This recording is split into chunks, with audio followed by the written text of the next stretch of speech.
qui s'est passé? Les gens ont commencé à crier pour dire non, écoutez, comment les gens peuvent quitter le 8 ponts et venir rentrer à la maison centrale et autres. Les gens étaient à la devanture de la maison centrale depuis 4h40. 4h40. Devant la maison centrale.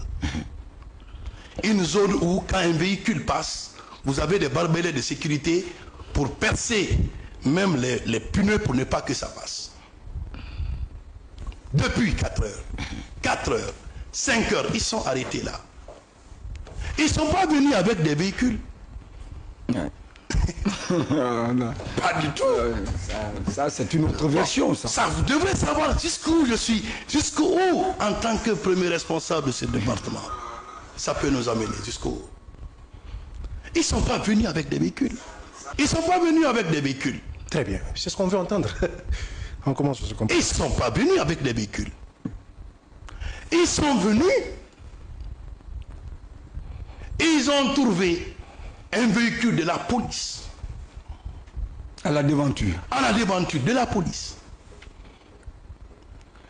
Et il se trouve que dans ce véhicule de police, ils avaient leur accoutrement. Tout y était dans ce véhicule de police. Ah, mais la complicité, c'est là-bas. Attention, j'en viens. Monsieur le ministre. J'en viens.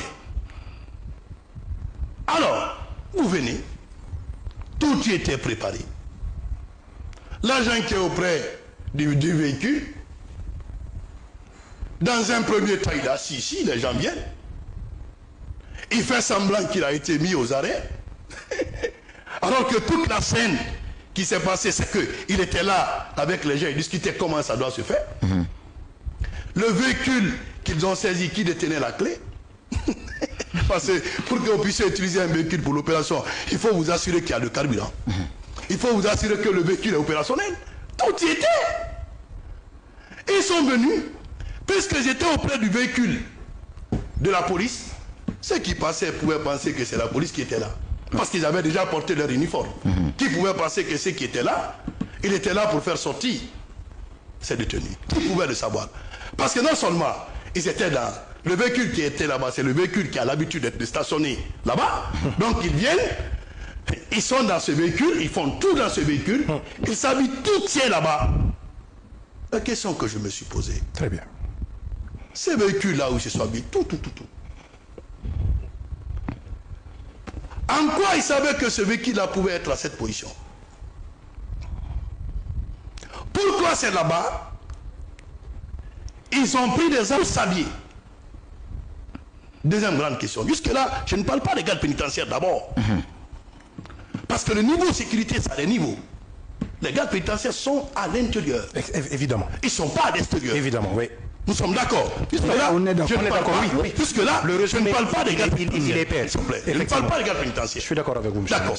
Ils sont venus se mettre devant la cour d'entrée de la maison centrale. Pendant 2 à 3 heures, ils sont arrêtés là-bas. Ceux qui étaient là-bas ce jour-là pour le cordon sécuritaire étaient là, de l'autre côté, complètement effacés. Assis de l'autre côté. Assis, complètement effacés. Ils sont venus arrêter. Quelqu'un qui vient, il s'arrête devant la porte pendant 1 heure, 2 heures du temps. 3 heures. 3 heures. Alors que tout ce cordon sécuritaire y est là-bas. D'accord. Il n'y a même pas eu même dire. Et ceux qui étaient là-bas n'étaient pas mis au repos pour dire allez, couchez-vous, c'est sinon. Ils étaient là, ils les regardaient, ils communiquaient avec eux. Quand ils ont fini de faire, le véhicule qui devrait transporter capitaine Dadis et autres, ce véhicule était venu garer. D'accord. Maintenant la question, ils sont venus 2 heures, 3 heures. Comment rentrer à la maison centrale? Point d'interrogation. C'est simple. Vous êtes à la porte, ils sortaient, ils rentraient et sortaient pendant les 30 minutes. En uniforme, hein? En uniforme, 30 minutes. C'est-à-dire, le champ libre, 30 minutes, ils rentrent, ils sortent, ils rentrent, ils sortent. Qu'est-ce qui se passe? Vous venez à la maison centrale.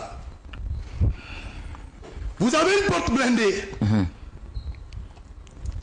60 caméras la maison centrale que j'ai placée. Les 60, il n'y avait que 8 qui fonctionnaient maintenant. Et les autres? 8 qui fonctionnaient. Parce que 2 jours avant, ils ont saboté les caméras qui ont été fixées là-bas. À la maison centrale. Qui l'ont fait? Bon, qui garde les caméras si ce n'est pas des gardes pénitentiaires? Très bien. Qui veille là-dessus? L'administration pénitentiaire. C'est son eux. Moi, je ne parle même pas d'abord. L'extérieur, ça c'est autre chose. Mais c'est dont j'ai placé là en toute confiance. J'ai mis caméra pour vous aider, puisque vous ne pouvez pas voir tout. Vous avez tout ça. Ces caméras plutôt. Vous les débranchez. Les caméras, la base de données est dans le bureau du régisseur. C'est lui qui reçoit toutes les données. Qui peut m'appeler qui que ce soit pour alerter.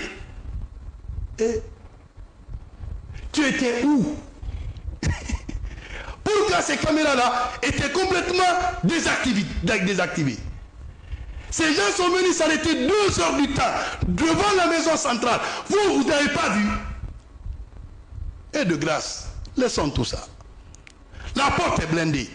Il y a un règlement intérieur type qui vous dit pas de visite dès 16 heures. C'est clair.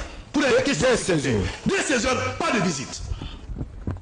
Si quelqu'un vient à des heures induites, c'est aussi pas pour dire ça dit, qu'est-ce qui m'a fait mal en fait? Quelqu'un vient des heures induites, tape à la porte. La première chose, c'est qui? Oui, ça c'est basique. C'est basique. Ouais. N'est-ce pas? C'est qui? Qu'est-ce que vous voulez? Je suis tel. Non, je ne vous reçois pas. Non seulement le ministre a fait un règlement intérieur type, quelle que soit la mission, je ne le ferai pas. Si l'intéressé arrive à casser la porte, à rentrer, à vous braquer, vous n'en avez pas, à vous blesser, je peux comprendre. Personne ne vous enverra pour ça. D'accord.